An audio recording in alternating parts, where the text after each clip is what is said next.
Top 300 question for Indian coast guard. जैसा कि आप देख रहे होंगे, मैं 300 क्वेश्चन लाने वाला हूँ फिजिक्स के, इंडियन कोस्ट गार्ड के।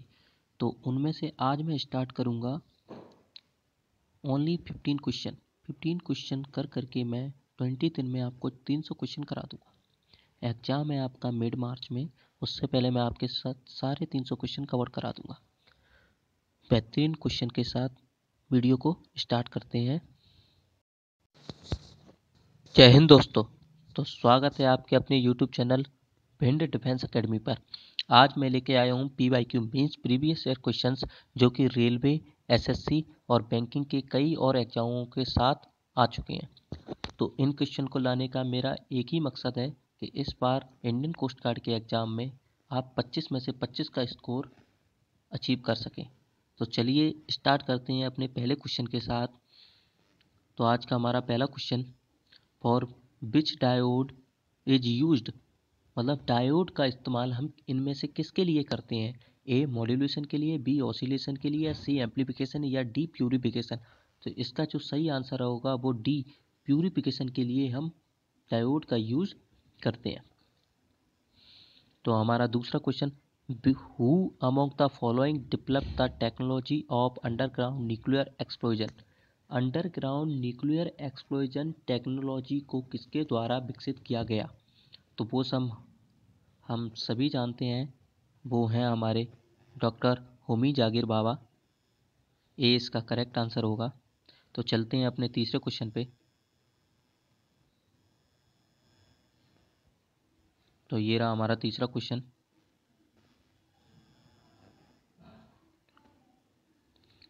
विच among the following type of coal produce most heat per unit.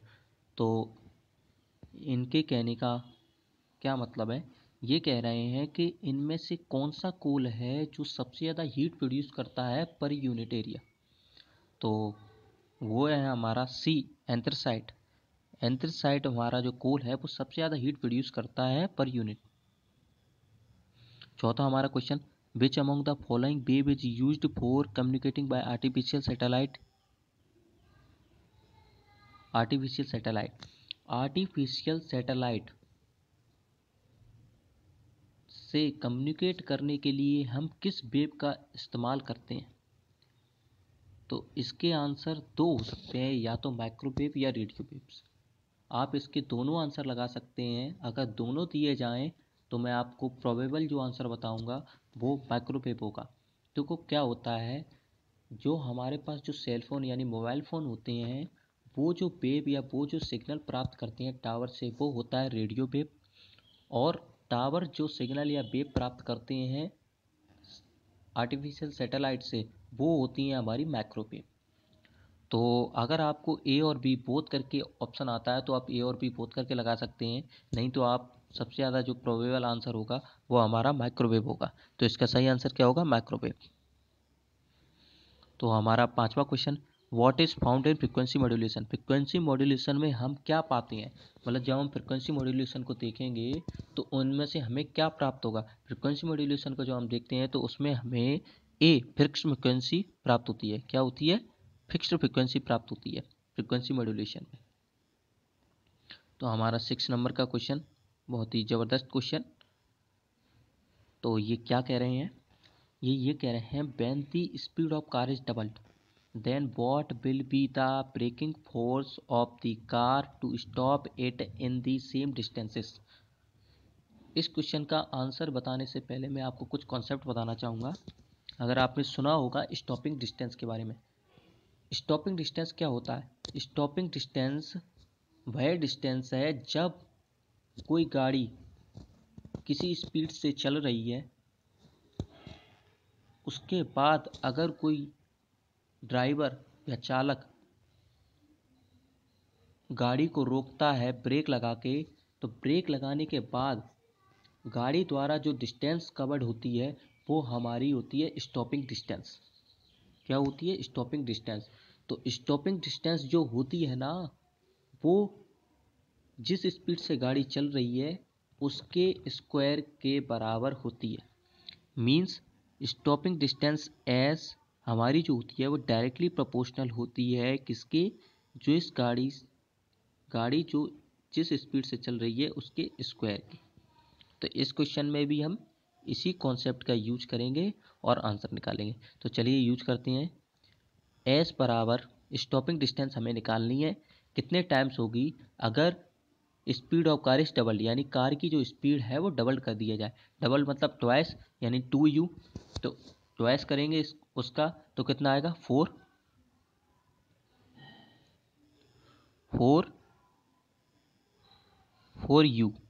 मतलब स्टॉपिंग डिस्टेंस हमारी कितनी हो गई, उस कार की स्पीड के 4 टाइम्स हो गई हमारी क्या, स्टॉपिंग डिस्टेंस। तो इसका सही आंसर क्या होगा, 4 टाइम्स। ए 4 टाइम्स इसका सही आंसर है। चलते हैं अपने नेक्स्ट क्वेश्चन।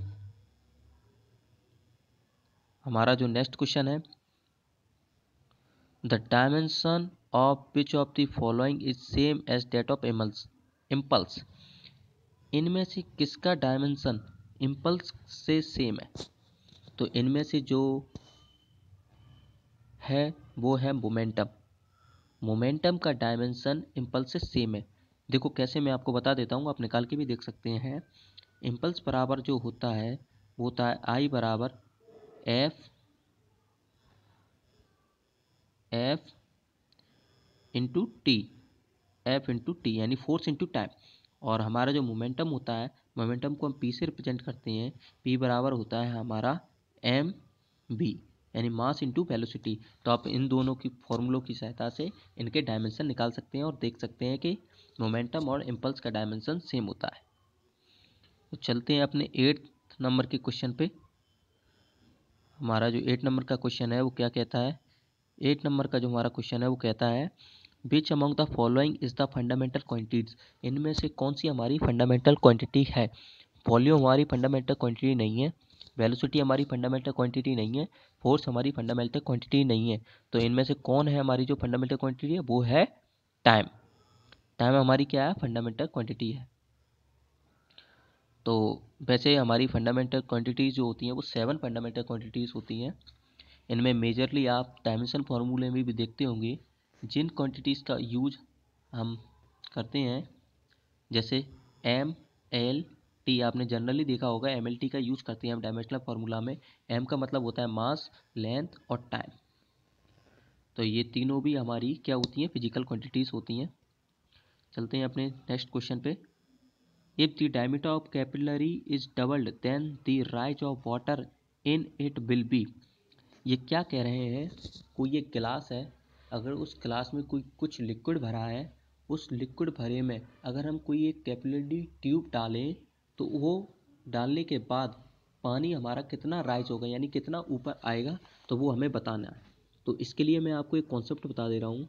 अगर आपको कहीं हाइट पूछी जाए, यानी कितना राइज हो रहा है, एच मतलब हाइट, तो उसके लिए आप ये कॉन्सेप्ट लगा सकते हैं, एच बराबर 2t cos theta by rho R G. H बराबर 2t cos theta by rho R G. H मतलब हाइट, मतलब कितनी हाइट राइज होगी वो हमको पता चलेगा किससे, इस कॉन्सेप्ट से। 2t cos theta by rho R G. 2 हमारा कांस्टेंट है, टी हमारा टेंशन फोर्स है, कॉस थीटा हमारा एंगल है कैपिलरी ट्यूब और उस लिक्विड का, जिस लिक्विड में हमारी कैपिलरी ट्यूब डिप्ड है, रो हमारी डेंसिटी ऑफ लिक्विड है, आर हमारी रेडियस है कैपिलरी ट्यूब की, और जी हमारी ग्रेविटी है। तो इनमें से क्या कह रहे हैं, diameter of capillary is double. Diameter double कर रहे हैं तो रेडियस हमारी कितनी हो जाएगी, मतलब 4, रेडियस हमारी कितनी हो जाएगी, 4 टाइम हो जाएगी, सिंपल।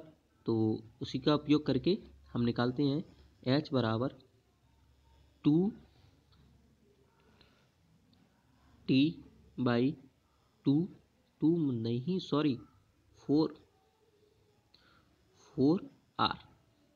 2 वन जा 2, 2 जा 4, यानी हमारा जो वाटर है वो कितना राइज होगा, हाफ राइज होगा, कितना, हाफ। 20 का करेक्ट आंसर है। तो हमारा 10 नंबर का question, why the needle of iron swim on water surface when it is kept gently. ये क्या कह रहे हैं, अगर कोई आयरन की निडल ऑफ आयरन मतलब आयरन की निडल वाटर सरफेस पर एक जेंटली फ्लोट कैसे कर लेती है, क्या रीजन है उसका कि कोई आयरन निडल वाटर सरफेस पे जेंटली फ्लोट कैसे कर लेती है। तो इसका जो रीजन है वो है ड्यू टू सरफेस टेंशन। अगर आपको और भी क्वेश्चन इस प्रकार के मिले कि कोई भी ऑब्जेक्ट वाटर के ऊपर फ्लोट कैसे करता है तो वो भी ड्यू टू सरफेस टेंशन। एक रीजन और होता है डेंसिटी। और ओके 11 नंबर का question, the mass of star is 2 times the mass of the sun, how it will come to an end. अगर किसी स्टार के मास को ट्वाइस कर दिया जाए सन के मास के तो अंत में क्या होगा, तो अंत में हमें एक न्यूट्रॉन स्टार मिलेगा। क्या मिलेगा? Neutron star. 12 नंबर का question, rain drop fall from great height, which among the following statement is true regarding it. तो इसका आंसर है A, they fall with that ultimate velocity which are different for different droplets.